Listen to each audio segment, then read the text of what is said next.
So, good morning, everyone. Good morning and welcome to One Heart, One Mind Center for Spiritual Living. We have our extended family member, Jesse Powers, with us today, who's gonna sing us in. Sing Hmm. us in. That is why I exist. It is my purpose in life. All right, here we go. I haven't played this one in a long time. Sunshine on my face and the day is made of magic. Sometimes I still find a way to make my life feel tragic. Good things pour down on me like summer rain, so warm. I try to run, but it's so much better to dance in the storm. See, I accept my joy without question, it's a blessing.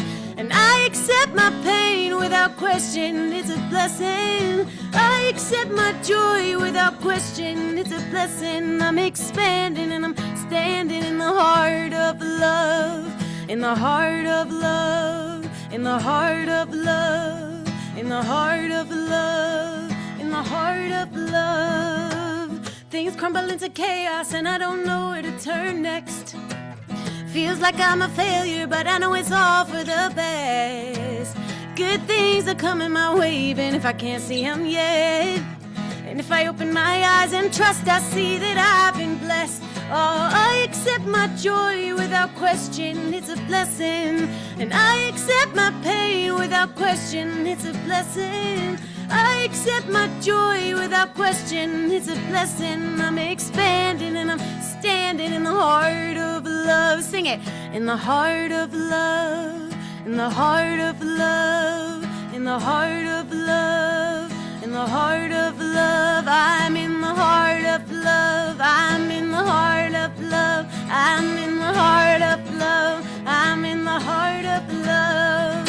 I see my blessings and I'm accepting, no hesitation, no reservation. I see my blessings and I'm accepting, no hesitation, no reservation. I see my blessings and I'm accepting, no hesitation, no reservation. I see my blessings and I'm accepting, yeah. I accept my joy without question, it's a blessing.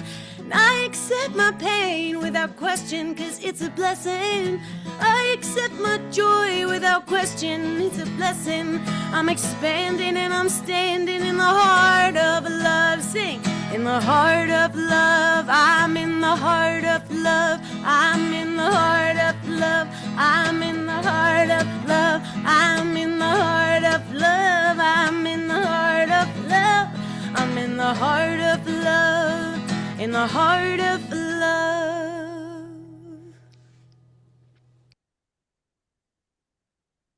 Well, that is just a perfect song for today's talk, for today's message.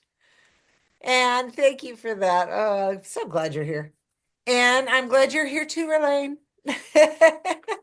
And Ralane is our practitioner of the day. So I'm just going to turn it over to you.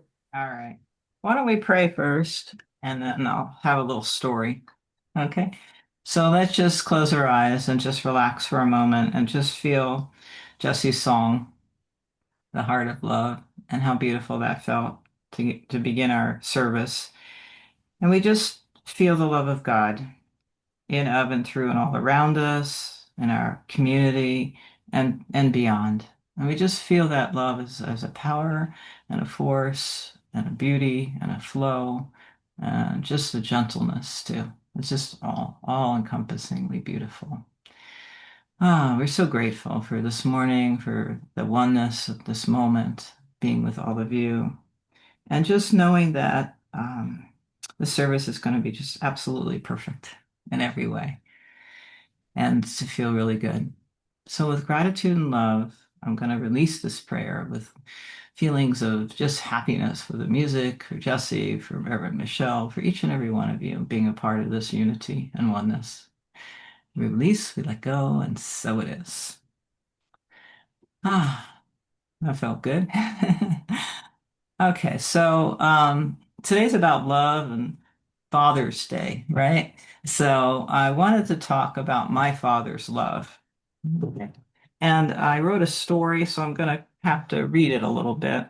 because I wrote it and I want to follow the story. Um, my dad's name was Harry. His Hebrew name was Heschel, and his kid's nickname was Heshi. And the story begins when my dad was engaged to Shirley, not my mom. And he was, as the story goes, he was going to inherit Shirley's father's jewelry store when they got married. But my dad met my mom at work and fell deeply in love with her. So he broke off the engagement with Shirley and he married my mom. And I always remember as a little girl being just amazed that I might not have ever been born. My dad always expressed unwavering love for my mom all the years that they were married. And when she passed first, he passed away 1 month later. And I really truly felt that that was of a broken heart. My dad had a great smile, a warm smile, and he loved people.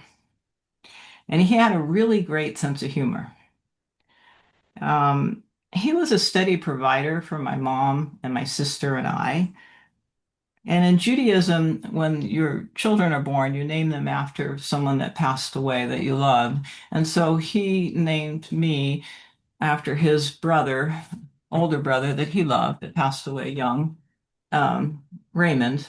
If I had been a boy, I would have been Raymond, but I was a girl. And he created my name, Ralane. And he loved to tell that story. He loved to tell how he created it. And there wasn't any other Ralane. And he was just so proud of that. And there was just so much love, radiating from him when he would talk about that. And then he also helped with my Hebrew name, Ruhama, with the rabbi. They worked together, and Ruhama means compassion. And so I always knew that my dad loved me very much and my sister, and no doubts about that. And he was full of love. That's why I kind of wanted to talk about my dad besides Father's Day. He was full of love and devotion and also fun.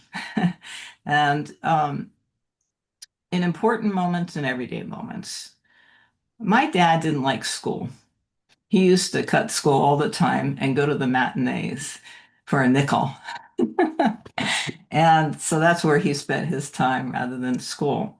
And so he never really, he began high school, but he never really, he just dropped out and never returned. And I was similar. I never liked school.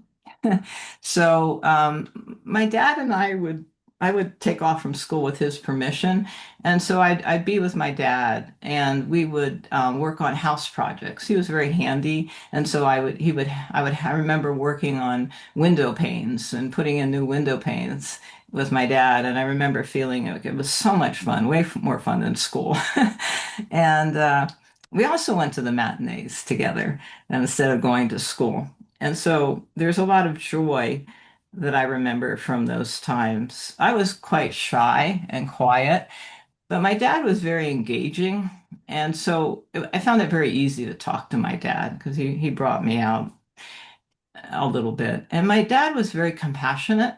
I remember on the 4th of July, my guinea pig, Sylvia, got her little leg caught in a cage, and there were no vets open on the 4th of July. He convinced the vet to open up for a lot of money and fixed Sylvia's leg. And she went from crying and terrible pain to just fine. And she lived a long guinea pig life.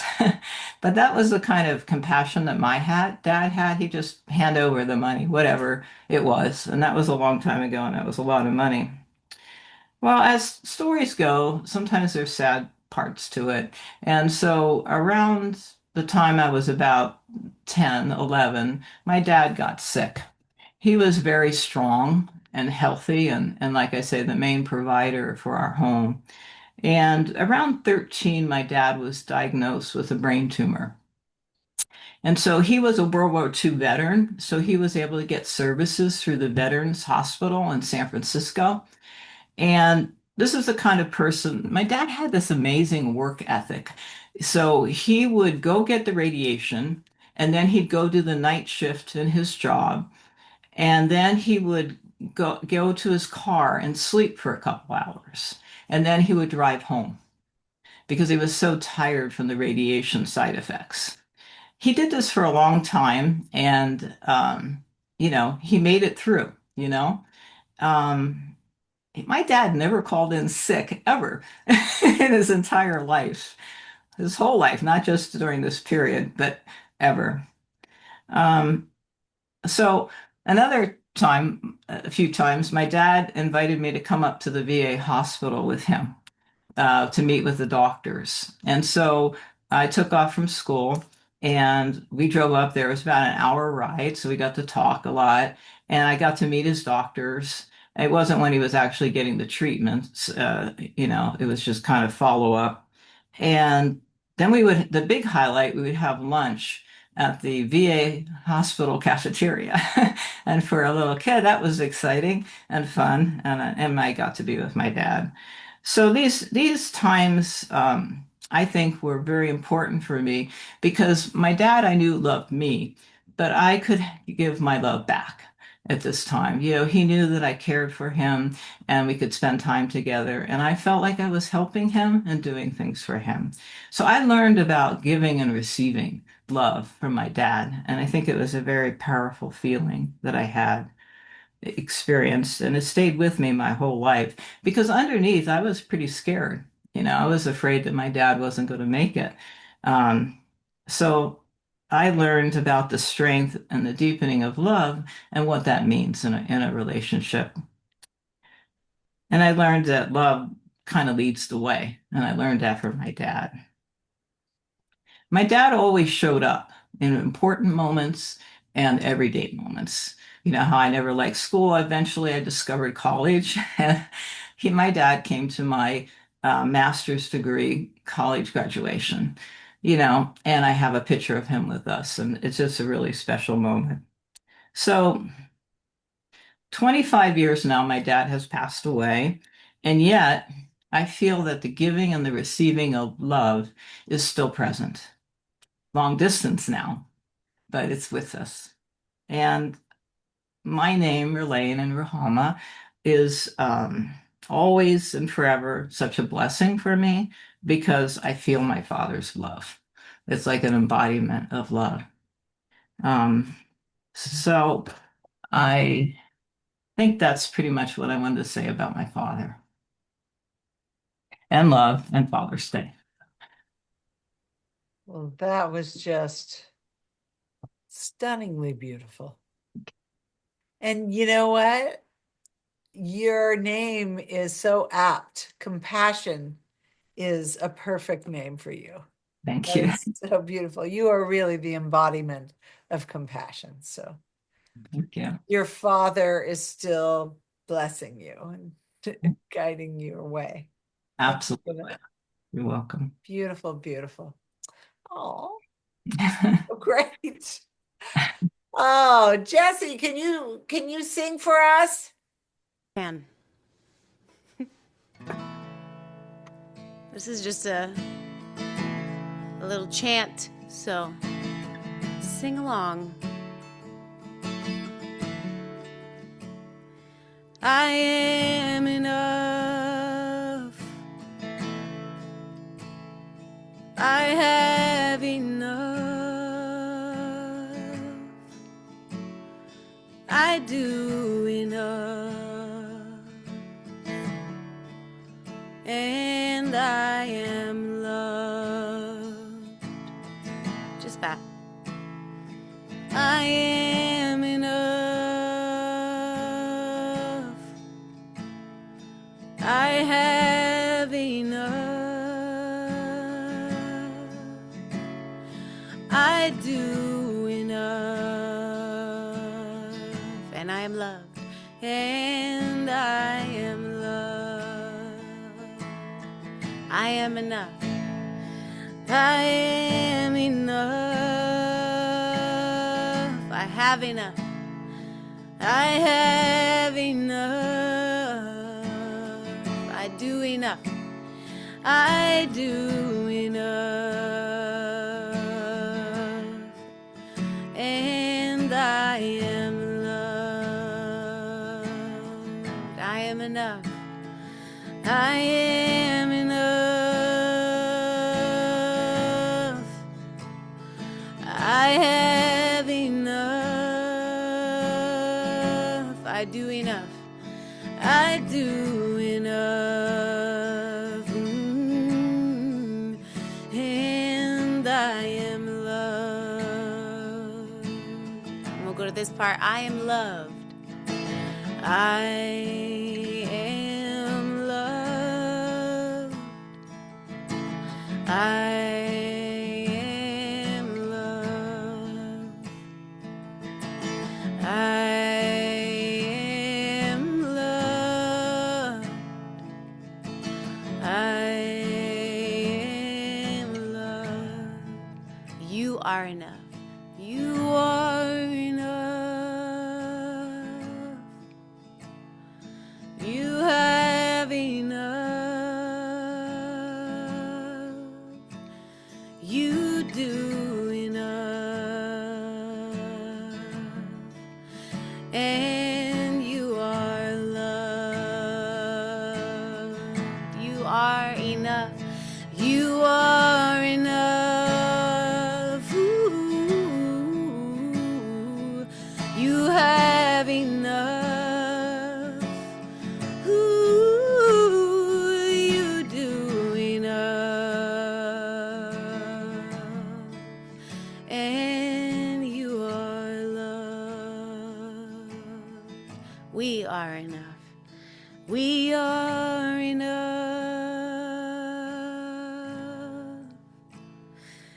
We have enough. We do enough. And we are loved.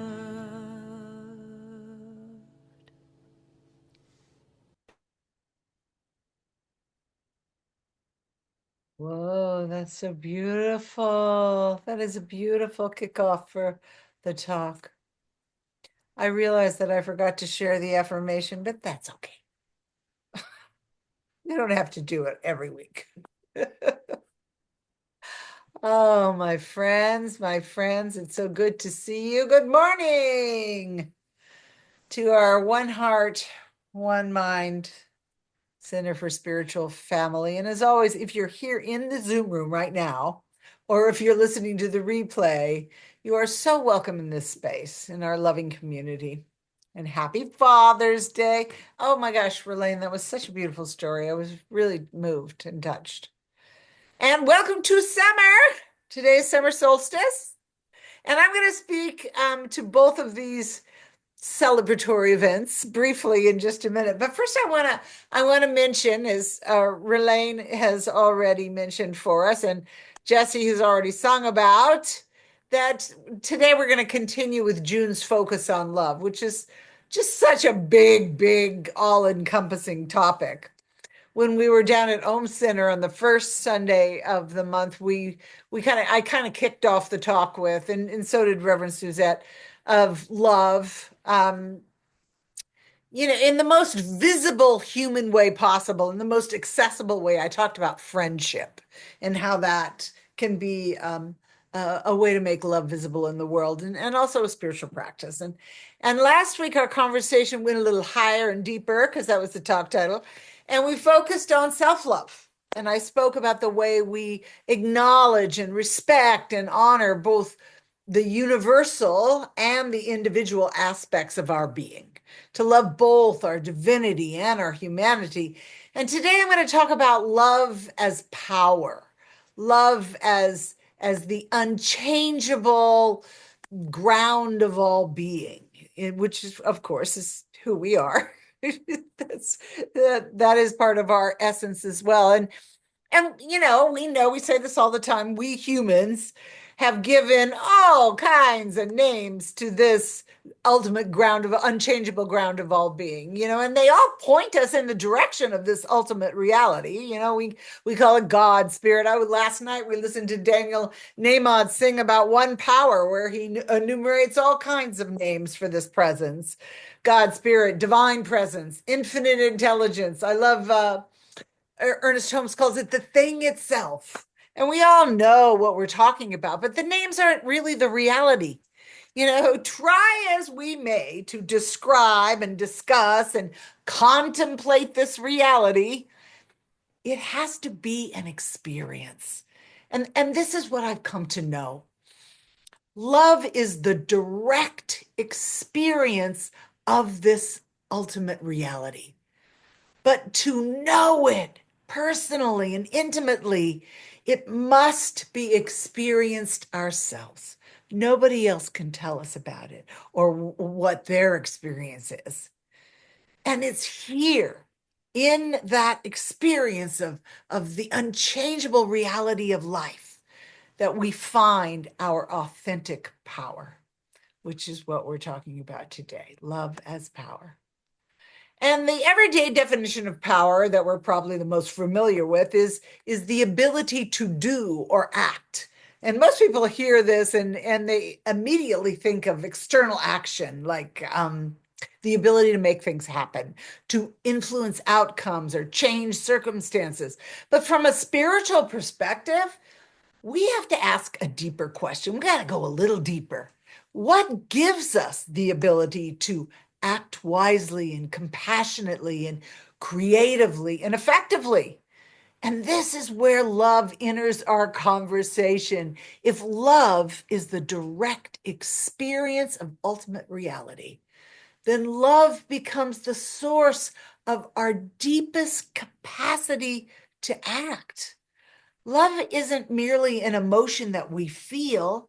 Love is the presence that allows us to express this higher reality, our highest nature. Love is our authentic power.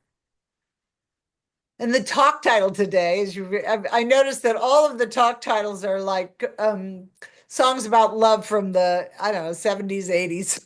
But this one is What's Love Got to Do with It? And we probably all remember the late, great Tina Turner belting out those lyrics. I certainly do. And it's actually kind of a great question for spiritual inquiry, right? What does love have to do with it? Well, everything. If love is ultimate reality, then it has everything to do with everything, even though there's always that qualifier. In today's world, love is often viewed as soft and nice and sentimental, Care Bears and rainbows. And honestly, sometimes it's kind of optional, but it's certainly more than that. And it isn't control or force or dominance or winning or getting our way either. From a science of mind perspective, we know that love is power itself. Ernest Holmes, our founder, was very clear about this. He said that love is at the center of our being and that the calm, continuous pulsations of life are governed by love. And when I hear Holmes say things like that, this particular quote, I hear him saying that the spark, that this love, this presence is the spark underneath our very existence. It is the existence of everything. It's that impulse to move and create and express. And the implication is profound. It means love is the meaning of life. And then our spiritual journey becomes more about removing the barriers to love, the love that's already within us, that is really our divine identity, our divine nature. Then all we have to do is just allow love's creative flow to kind of move through us. I love to use the river metaphor that love moves the debris out of the way so that we can really flow with the power of love. So our wonderful friend, Reverend Gisela, she often refers to the divine presence as isness. I love that. ISNESS, isness, because it just is. And since God is love, I think we can also use isness to speak of love. This isness is the ultimate reality, the unshakable, unchangeable reality of everything. And I like the analogy of a fish in water. A fish can't really describe what it's like to be in the water because water's all that it knows. It lives in it, it moves in it, it depends on it, for its very existence. In much the same way, we live in a reality of love. We're immersed in it, sustained by it, and surrounded by it. Love is so fundamental to our existence, we often overlook it. We spend a lot of time trying to create the conditions for love or to search for love outside ourselves somewhere, and we forget that we're already swimming in it. We're already swimming in the stuff. But if you throw a fish onto dry land, it immediately feels the difference.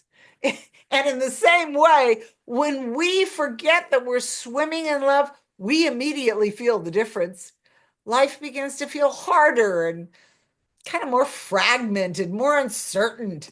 It's important to remember that we live in a time and space reality that contains opposites, right? We experience light and dark, and gain and loss, beginnings and endings, certainty and uncertainty. And these contrasts are just part of living in a time and space reality. It's our part of the human condition. But I think we have to be really clear that fear is not the opposite of love in an ultimate sense. We're talking about love as ultimate reality. That can't have an opposite. So I think when we talk about the uncomfortable situations that are always seated in fear, fear is the experience that arises when we temporarily lose our awareness of love, our connection to love, when we forget we're swimming in it. I think we can say that in our human experience, love and fear are more like polarities rather than opposites. We could use the example of two poles of a magnet. Both belong to the same magnet, just as our experience in time and space arises from a single reality, but they're contained within the single reality, expressions of both. Life is really the only reality, and love is the authentic power that comes from that reality, because there's only one life, there's only one power, and there's only one presence. Okay, now I want to talk about the celebration of both Father's Day and summer solstice, just briefly. I think both kind of fold in nicely to the idea that love is the ultimate reality, as Ralane kind of demonstrated for us. On Father's Day, we honor all our biological and adoptive fathers and grandfathers, or really anyone who showed up in that role for us, a mentor, a teacher, a coach, a spiritual guide, or a trusted friend. We honor those who took the time to care for us, to guide us, to encourage us and believe in us. Maybe even before we believed in ourselves. And as practitioners of science of mind, we also recognize the masculine principle of creation. And this principle is genderless. It resides within reality itself. It's within all of us. The masculine principle is kind of the power to encourage and to protect and guide, and really to call forth the highest potential in ourselves and in all life, really. And this principle doesn't dominate. Just like Ralane's father, I keep coming back to her story because it was so powerful. It cultivates. Life's masculine principle doesn't diminish another's strength. It helps it to emerge, just like a loving father. And this loving masculine principle doesn't force or manipulate. It continually invites us into a deeper expression of who we already are. This love is authentic power. And it begins in consciousness, in universal consciousness, expressing as our individual consciousness. And when we think about the people who have positively impacted our lives, most likely it wasn't because they had power over us. It was because they truly saw us. They recognized our potential and our goodness and our strength and our light. And in seeing it, in them seeing it, they helped us to see it too. Love does that. Love reminds us who we are. Love calls us beyond our limitations and our fears. Love reveals our divine reality, and and inspires us to live from it. And this is love's authentic power. It's always within us. And this is what Father's Day can remind us. And of course, today is also the summer solstice. And I like the idea of the summer solstice. Solstice literally means pause. Let's take a breath. Let's pause. And the solstice is the moment when the light reaches its fullest expression in the northern hemisphere. And all throughout history, light has been a symbol of awareness and wisdom and spiritual awakenings. And one of the greatest gifts that love gives us is from this light. It's illumination. The light of love. It helps us to see clearly. Think about all the ways that love has helped you see with greater clarity and greater heart. Love helps us recognize our own worth. It helps us see that divine spark in others too. It helps us look beyond fear, beyond judgment, beyond any illusion of separation. The summer solstice invites us to take that pause and to reflect on the power of the light in our own lives, to notice where love has illuminated a path forward for us, or revealed a deeper truth, or helped us see who we truly are. Because the power of love doesn't change reality. The power of love reveals ultimate reality. Because love is the only power. So Father's Day reminds us of the power that nurtures growth. And summer solstice reminds us of the light that reveals the truth we grow into. They both point us toward the same ultimate reality. Authentic power illuminates, it nurtures, it calls life forward. Because love is the direct experience of ultimate reality. So as always, I'm always trying to think of stories or circumstances or situations in real life that really illustrate a principle. So I'm going to talk about my own life to just really focus on the difference between love as an emotion and love as the unchanging reality of authentic power. And if love is only an emotion, then it disappears the moment something becomes difficult or unreasonable or hurtful. But if love is the ground of all being, then love becomes the power that we can remain connected to. We can stand on that even when our emotions are all over the map. And I know I've shared with you that my husband has been diagnosed with Parkinson's. I hesitate to say he has Parkinson's because frankly, I don't want him to own that. I don't want to give him that label. It's not who he is. However, he has been experiencing some Parkinson's dementia. And lately, it's been difficult to really follow his train of thought or understand exactly what he's trying to communicate. We just had a moment this morning that was super frustrating, and I was kind of tired, and so it was a challenge. Sometimes we begin a simple conversation, and then it becomes confusing and frustrating and emotionally charged, and that's what happened this morning. And there are days when I can meet these moments with patience and compassion, but then there are other days when I'm tired or stressed or busy or just simply human, when I don't always respond from my higher self. And I've been known to become impatient and react rather than consciously respond, which is what I usually try to do. And if I'm not careful, I start judging myself for not being loving enough or not being compassionate enough. But what the experience has taught me is that standing on the foundation of love, deep breath, the reality of my being doesn't mean I never get frustrated. My imperfect humanity still shows up from time to time. But here's the thing, love always calls me home. Not necessarily to a feeling of compassion right away, but to a deeper remembrance of who I am. And that's what happened this morning. I paused and I went, oh, okay, we're both frustrated. Let's be together and walk through this together. Love invites us to return to patience, to return to understanding, to the deeper truth of our being, even when, like this morning, I temporarily forgot. But it's our willingness, right, that opens us up to return to love. To return to love is our place of changeless reality, that foundation to stand on.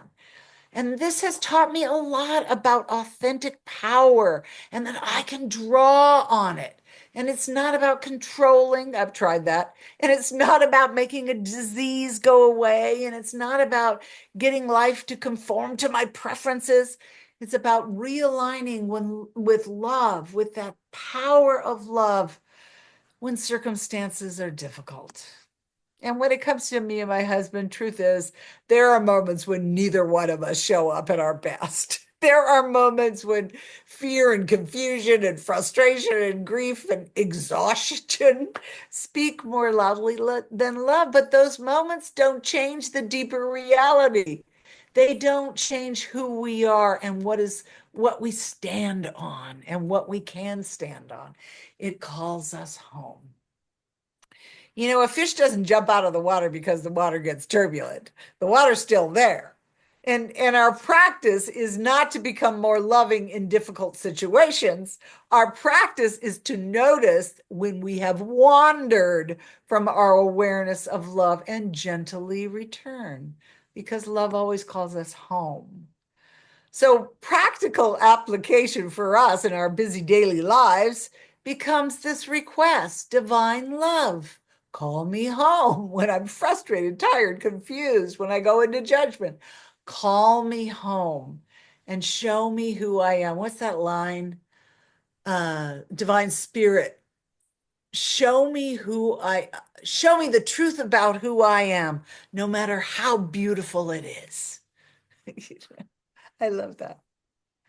So, for the last couple of Sundays, or at least last Sunday, maybe the Sunday before that. No, we were at home. Anyway, last Sunday I ended with a spiritual practice, and it seemed to be pretty well received. I got a lot of comments about it. So I thought maybe we could do that again. So I wrote down the practice so I can just kind of walk us through it. Sort of like Ralane's story. She don't want to forget anything. Well, I don't want to forget anything either. So here's where we're going to go. I invite you, if you're comfortable, to take a breath, to close your eyes or just soften your gaze and allow your body to just settle into your chair. Take another slow, easy breath in and release. And just allow yourself to be in that place of peace that's always within. It's your true home. And notice in this moment that life is present, that life is here, that love is here.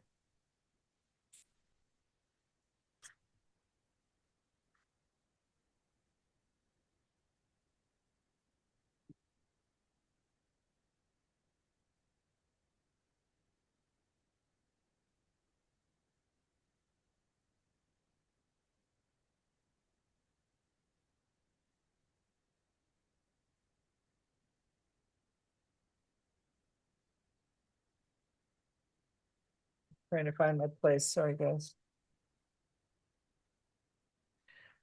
So now I just invite you to take a moment to imagine yourself as that fish in water that I spoke about.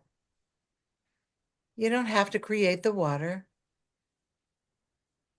You don't have to earn the water. You just simply live in it. You swim in it. And imagine that you're immersed in love in the same way. You don't have to achieve it. You don't have to find it. It doesn't depend on the circumstances around you. You are just immersed in an ever-present ocean of love. It's always present.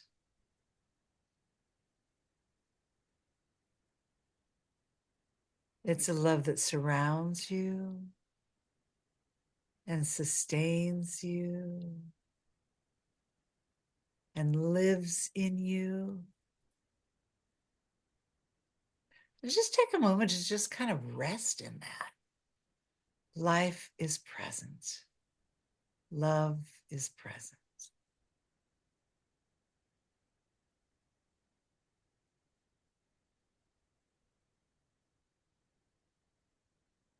Feel it all around you.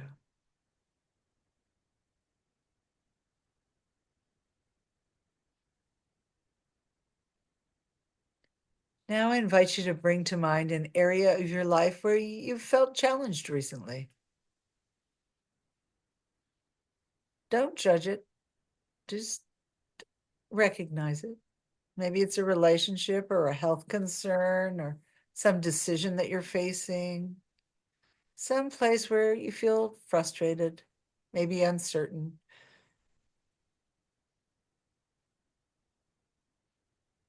Maybe there's self-judgment in it. Just allow it to just kind of gently come into your awareness.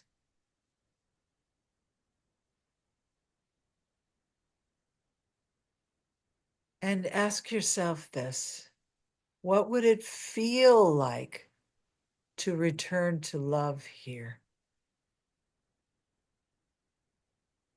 To return to love here. Not to solve it, not to control it, not to make it disappear, just to return to the power of love, the authentic love that is who you are. How would love engage with this?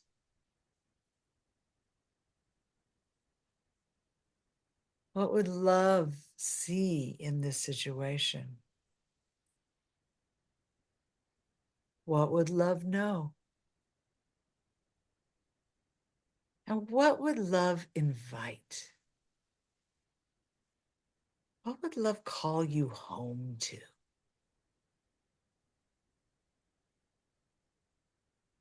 And just allow whatever arises to arise.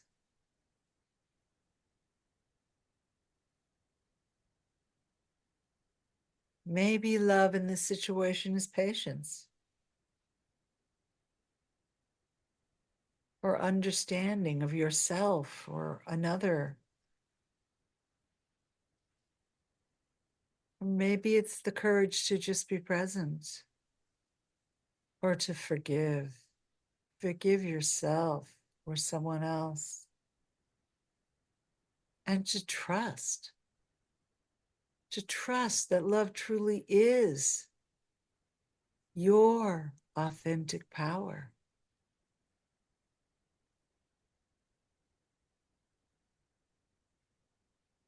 Oh, or maybe love just invites you to take a breath and remember that you don't have to carry this all by yourself. That there is a greater divinity and there are people who love and care for you.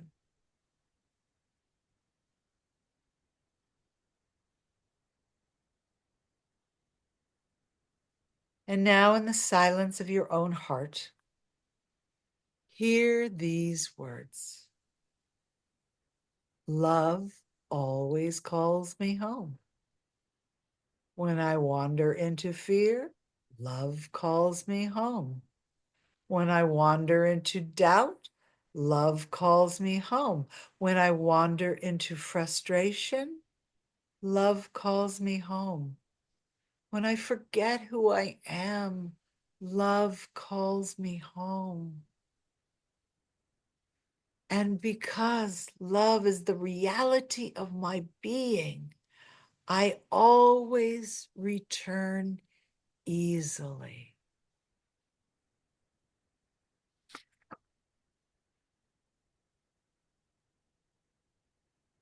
Oh, and just take another deep breath. Just let that be. Feel the presence of life moving through you. Feel the quiet strength of this moment. And know that authentic power is not something you acquire. It's the power that emerges when you remember that you are love. This is who you are.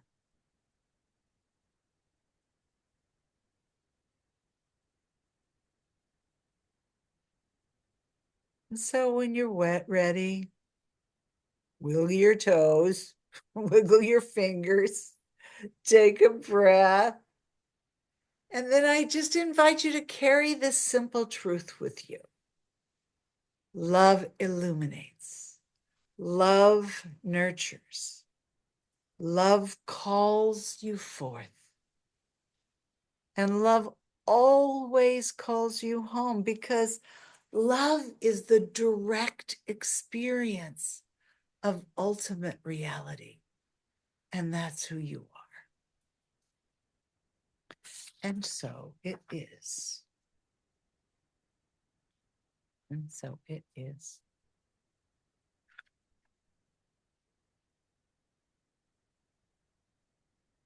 And I don't even think I need to do a prayer because I think that was enough.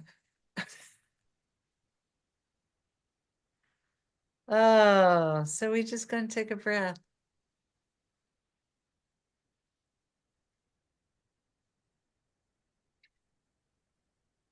And, you know, we'll just think about love and who we are. I think it's Rob who's doing our conscious giving. So I just put the ways to give up here. Just I like to do it every now and then, just in case anybody forgets. They don't, but I do it anyway. All right, all right. That's wonderful talk. And it has been said that money is love in action. So if you got any love in your checking account you want to send us, it's on the screen. You can do that, and we would very much appreciate it.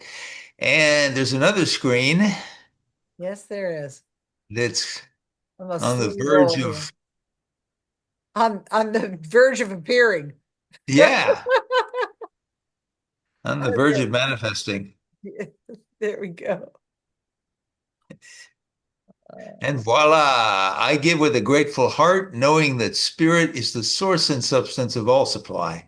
I joyfully participate in the circulation of abundance. My offering blesses the world and returns to me multiplied. So why not? I am grateful and I am prosperous, and so it is.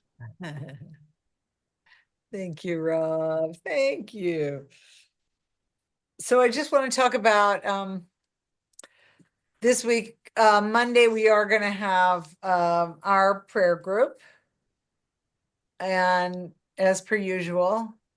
And then Tuesday, we're taking I think we'll be off for 2 more Tuesdays, and then we're coming back and we're gonna do this will be our new read, Radical Compassion by Tara Brock, which I've started to read. It's pretty good. Gisela and I were talking about it last night. She started to read it too. And then this Wednesday evening is a Ralane's Joyce Expectancy. No, Yeah. Yeah. did I Joy. do it right? Got it right. Yeah, I've been kind of calling it a shorter name. I am being me. And sometimes it's a little easier to remember. It's going to be 6 o'clock this Wednesday, the 24th. I'm going to be talking about shining your brilliant light. Ooh, I love it. And I'm going to be talking about, just to spark your interest a little bit, I'm going to be talking about Helen Keller. And I'm going to talk about the Ghana Lions Club. Yeah, I have that. I'm also going to talk about, I'm going to show a short little video on the Ghana Lions Club. And I'm also going to talk about my old alma mater, where I got my bachelor's, California State University, Hayward, now East Bay. And the whole idea of this group discussion for this Wednesday is how to shine our lights, our brilliant lights, and be a force for good. So I Ooh, hope to see you there. that sounds great. And I practiced showing the video and it works. Oh, good. Thanks, We're good Michelle. there. Thank you. All right. Oh, that's wonderful.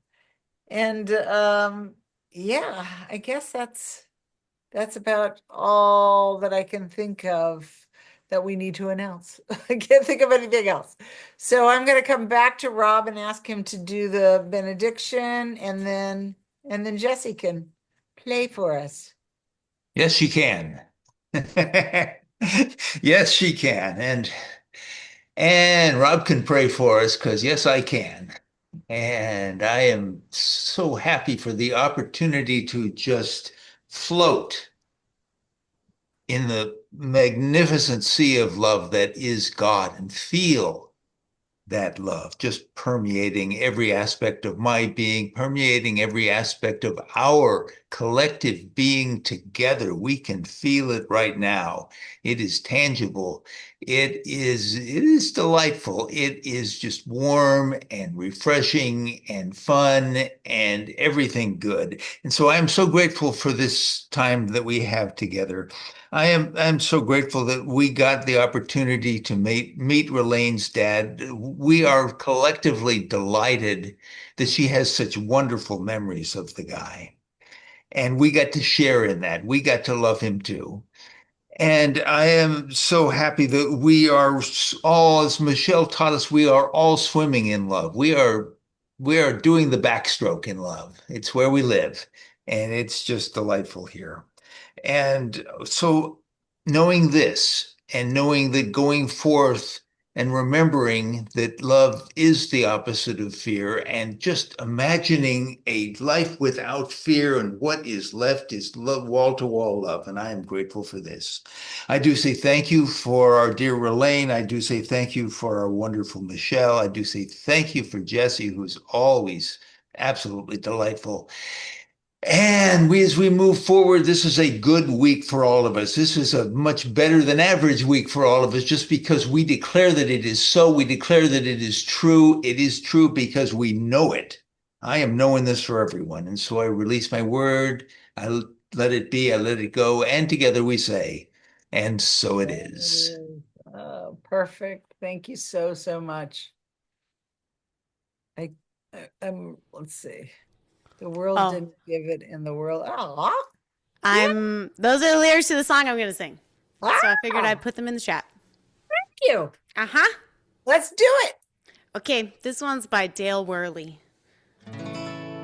I kind of want to change it to This Love That I Am. Can we do that? All right. Dale won't mind. He's a friend. Okay.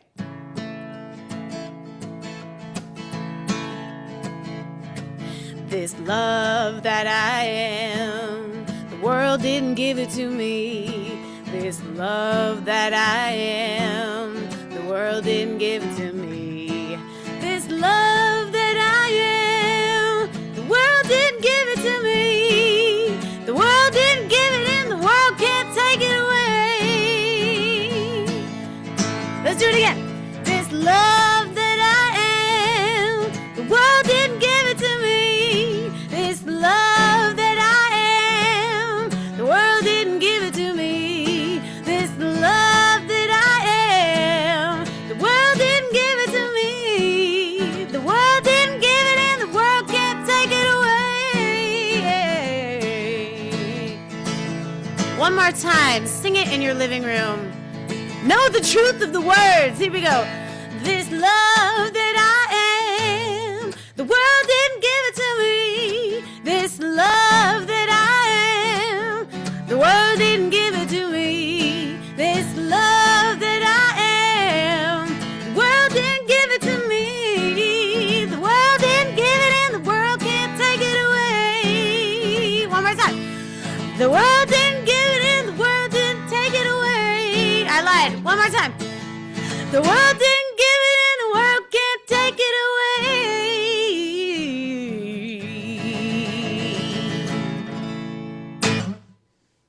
away. Woo-hoo!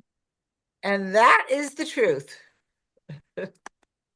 Oh, my friends, I am going to go ahead and stop our recording.